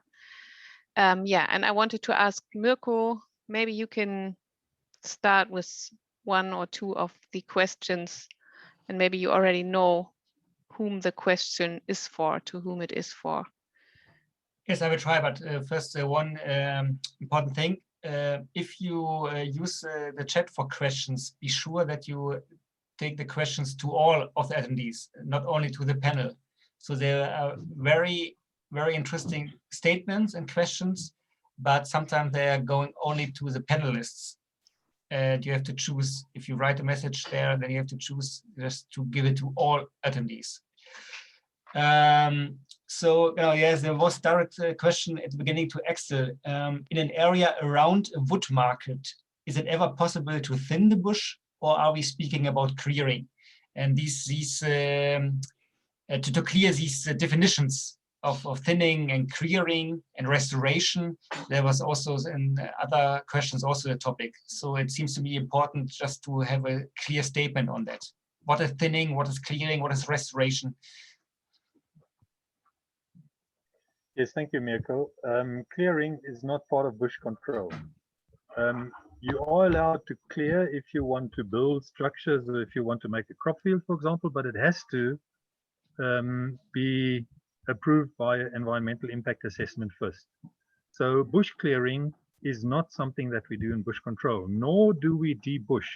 Unfortunately, the initial bush control project in Namibia sponsored by the GIZ had the name Debushing Support to Namibia, and that now made it a habit to speak of debushing, but we don't debush and we don't clear, we control or thin bush, preferably selectively, concentrating on those species and those stands that are problematic under the circumstances, and leaving those that are not a problem in peace.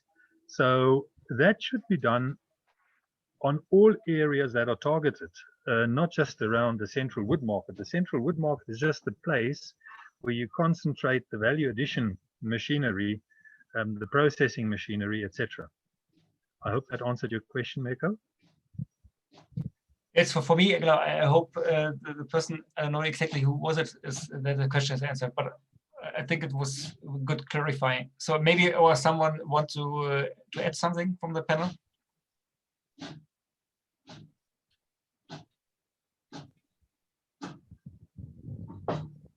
Timothy, do you want to? Yeah. Is there a specific question? I know, I just asked about there was other questions. There was also a question about the compost possibility. Again, that's good for a lot of things, including carbon and water storage. Is there any composting projects going on in Namibia? If I may answer that one, yes, yeah, there go are a ahead. couple of smaller ones. The problem is that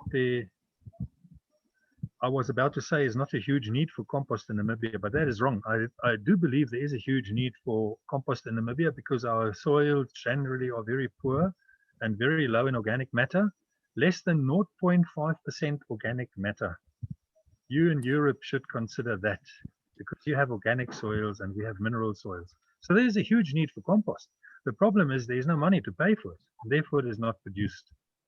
That is exactly the problematic of this Hamburg deal. We need to thin the bush, the encroacher bush, because it is a problem. If there is money behind it, we can service a market, we can service a need, a demand, and we can earn money that way. If there's no market, we will just do it anyway, probably chemically, which is much more environmentally damaging than the alternative methods, simply to try and recreate the productivity of the land as it was found 100 years ago when commercial farming took off in Namibia. In other words, rehabilitate the current degraded rangeland into a more open savanna. So that is the problem with compost and all these smaller applications. Yes, there is a need for them, but there is no market that pays us to produce it. The best markets for surplus wood, encroacher bush wood at the moment in Namibia is charcoal by far. A small amount of firewood. Again, there's a huge need, but the poor people who need it the most haven't got the money to pay for it. So it is not produced for them. It is produced as barbecue wood for the luxury market. And then we have 10,000 tons per year demand for wood chips by the breweries. And in the time that Ohorongo Cement, German-owned cement factory in Namibia, was still burning wood chips, it went up to 80,000 tons per year. But now that the Chinese, well, wherever, it's no longer working, that market. And that is the problem. We have a small market. There aren't similar markets in the SADC region, in the Southern African subcontinental region. So yes, we sit with our wood and no market for it. In whatever form, compost, chips, charcoal. Charcoal is a good market, and that's why we're going for it. And we are trying to put all of the charcoal industry under FSC. At the moment, only about 50% of our charcoal is produced according to Fsc standards. So there's still a way to go. But we are trying to do that because at least there's a very good market that pays us good money for honest work.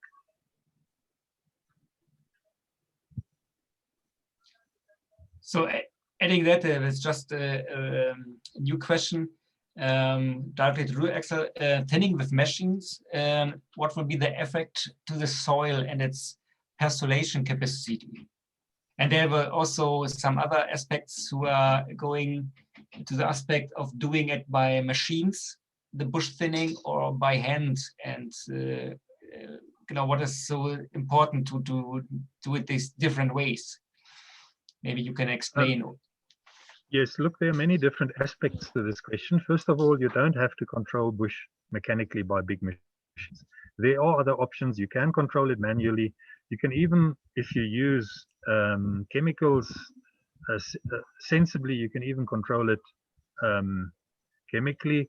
Then there's obviously biological control, which unfortunately doesn't work so well to control the original dense bush, but it works very well as an aftercare mechanism. If you consider that 60% of Namibia is severely bush encroached with up to and more than 10,000 mostly thorn bush per hectare, imagine that once again on a soccer field. Work it out into a soccer field, you'll arrive at like some 500 bush per hectare or 1,000 bush, sorry, per soccer field. And it's growing naturally at 3 to 4% per year. If we want to deal with this problem, we will have to deal with it either large scale chemically, against which I'm completely opposed, or mechanically, because we cannot do it manually. It's impossible. It's like carrying the beach to the Alps by hand. It's a tough ask. So there are so many ways to do it mechanically, and it doesn't necessarily have to be environmentally unsound. There are big machines that, if operated intelligently, can harvest bush in an environmentally sound manner. And the best example at the moment that we use in Namibia is a heavy roller of up to 8 tons in weight that is pushed in front of a heavy machine that pushes over the bush and breaks it off below ground level so that especially the bigger ones don't regrow again. It then flattens the crown, squashes a lot of the branches so that when you extract the thick wood, there's a mulch of thin branches left on the ground, which is absolutely vital because that bush encroached land was 100% covered by bush canopy, and within seconds it goes to 0% cover if you burn it off, or in a couple of months it goes to 0% cover if you kill it chemically. So protecting the soil from the harsh sun is very important, and the heavy bush roller achieves that. It also has virtually no soil impact because the machine drives over this flattened bush, drives on a blanket of flattened bush and doesn't impact the soil directly. So yes, there are mechanical ways that minimize the damage and are absolutely ecologically sound, but there are many more mechanical ways which are extremely damaging to the environment and which should not be used or only used under special situations. Here I'm referring to the bulldozer with a front mounted blade that is just pushing the bush into a corner, and with it a lot of topsoil, creating bare soil behind it, which you should never have in an arid subtropical area. The heavy chain pulled between two bulldozers, which is completely unselective. The essence of bush control in Namibia is, number one, selective thinning. Take out the offending species. Leave the others that were there before commercial farming arrived, leave them in place. And secondly, do not create bare or disturbed soil. Those are the two golden rules of bush control. And the third one, which we are in the process of creating for ourselves, is try to add value to the wood extracted in this way so that it can pay for this very expensive operation of thinning extremely thick bush over 60% of Namibia that grows faster than our extraction of wood. Thank you. I wonder, because time is running, and I wanted also to ask Manushka and is Sakula still there? I think we lost him, because I wanted, maybe Manushka, you can also just add what the Fsc standard is saying concerning the thinning or the harvesting of the bush for producing charcoal. And also I was wondering about because Axel, you said that the prices are better or the income is better if it's Fsc certified charcoal. What is the price difference? Can you say that? Quickly on the last Maybe. question, it's at least 20% more for Fsc certified charcoal than for non-Fsc charcoal. That's considerable because you're selling the same product, but you made it in a certifiably acceptable manner or not. All right. Okay. And yet now Manushka. So you. Yes, yeah. So the Fsc standard requires that the protected tree species remain larger trees with of course larger diameters are protected, and that there's no residual damage to those trees. This is checked on an annual basis by qualified auditors, or they check this through in-field inspections where operations have occurred over the previous 12 months. So the Fsc standard requires mosaic harvesting, so biodiversity still can be conserved and enhanced on the land, whilst allowing for an economically viable operation to be provided for by the land manager. So thinning out these trees in volumes that are substantial enough to create an income that provides for conservation and restoration, provides for effective aftercare to be implemented. May I just add one other thing? Yes. So within manual harvesting and within machinery harvesting, there are different methods. As Axel pointed out, the roller is preferred over the bulldozer. in terms of manual, many people just use a team of bush cutters with machetes. That takes a long time.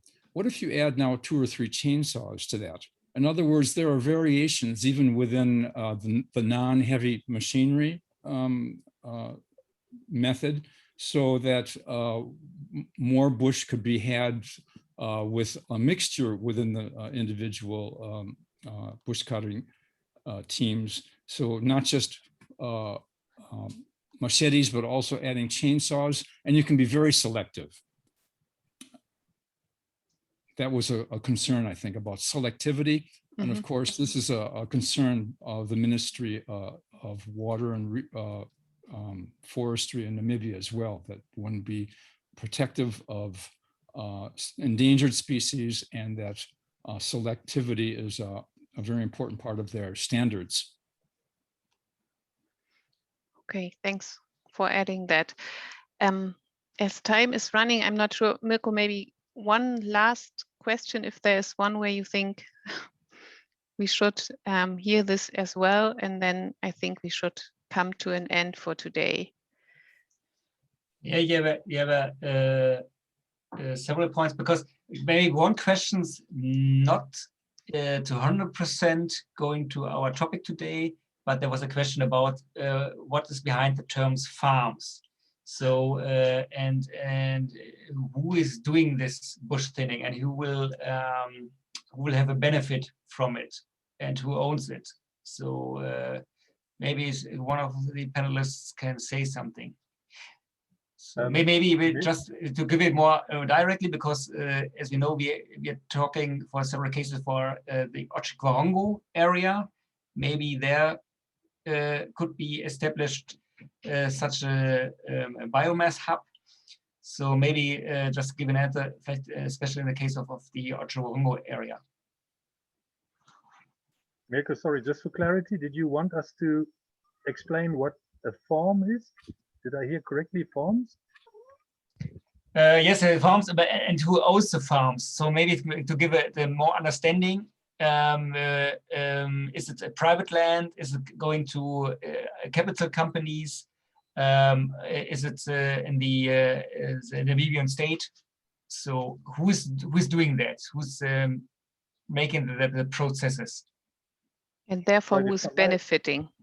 Yes, if I may very quickly, what we call farming here, what you call a bawa, is not really farming in the English language. It's ranching. We ranch, meaning we engage in extensive animal production, and the crop farming that we do is dryland cropping, rain-fed dryland cropping. So by saying farming, we're actually using the wrong term. We should be speaking of ourselves as ranchers.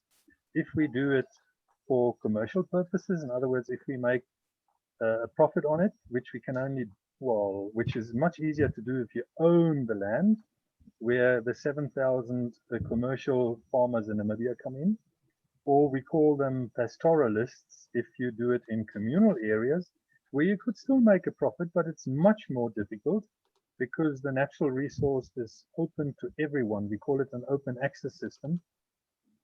And there are about 300,000 communal farmers in Namibia, 99% of whom are also extensive livestock producers. In other words, they are pastoralists. When it comes to bush, all of Namibia is bush encroached. All of Namibia's commercial and communal areas are bush encroached. As I mentioned before, communal farmers who do not themselves own the land, the government, the state owns all land in communal areas. Communal farmers are not even leasing it. They can utilize it for free. The problem is that it is open to anyone.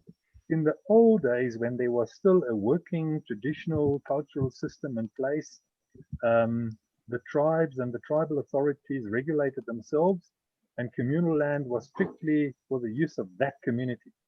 But in modern times, the traditional system has broken down, and now it's basically a free-for-all in the communal areas, with the unfortunate result that the more powerful, the ones that have a job in town and can subsidize their farming, or the politically connected, they have easier access to more resources than the poorer ones or the woman-headed households. So that is a complication, unfortunately, due to the breakdown of the traditional system, which is incompatible really with a modern democratic state. But that is a different topic. But there are many problematics that overlay the bush encroachment problem in Namibia.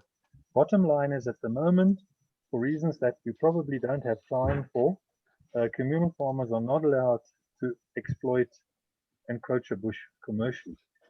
Communal areas in Namibia, area-wise, are about 40% of Namibia, 300,000 smallholder families. Commercial farms are about 45% of Namibia, about 7,000 the commercial farming units. The commercial farmer has got absolute, because he owns the land or he rents it from the owner, he's got absolute management control over the natural resource and the production process. So it's a lot easier to work with a commercial farmer than it is with a communal farmer, where you have to deal with the community and you have to agree, the community has to agree. And that's very difficult if you have a community of 200 hot-headed Namibians. You have 2 Namibians together, you have 4 opinions. So if you have 200 Namibians together, it becomes a difficult problem. And as I said, it's not even limited to the community. Outsiders are interfering, and the strongest pushes away the weak and utilizes the resource. So that's what we understand under farming in Namibia, and that's how the benefits are distributed. Thanks a lot. Yeah, for this clarification. Thanks a lot. Yeah, because it's already after 8 o'clock, and we said we want to come to an end at 8 o'clock. We have to finish this round of questions now and come to an end of our event. And it was great that you shared all your views, your experience, and your knowledge with us for tonight. Thanks a lot to all of you. It was now I think the 6th event we organized as Project Group Namibia, and it was great to also discuss it in this point of view from these and on these topics. And yeah, I wanted to say that as Project Group Namibia, we have finalized our paper on interim results concerning this monitoring process, which our ministry is already in. And we have formulated key elements, and also for this second midterm, because this evaluation process is still ongoing. And therefore we have formulated key requirements for the second midterm, and ask also a number of questions concerning this official evaluation process, which also deals with the questions we have already discussed today.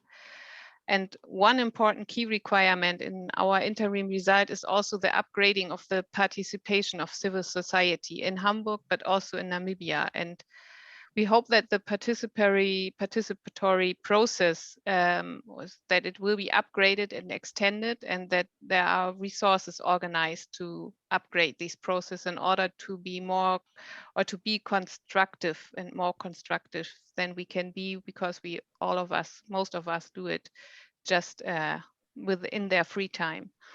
So as project group, we have now invested a lot of time and effort to come to this point, and we now see the turn on the side of our Ministry of Environment and its official evaluation process to find answers to these questions raised and start organizing a professional process of participation equipped with sufficient resources. And I know that I hope that some of people from the Bokea are also attending tonight, so that they can hear that, yeah, we are also waiting to take that this process will be taken over, and that we can hand over our midterm results to them.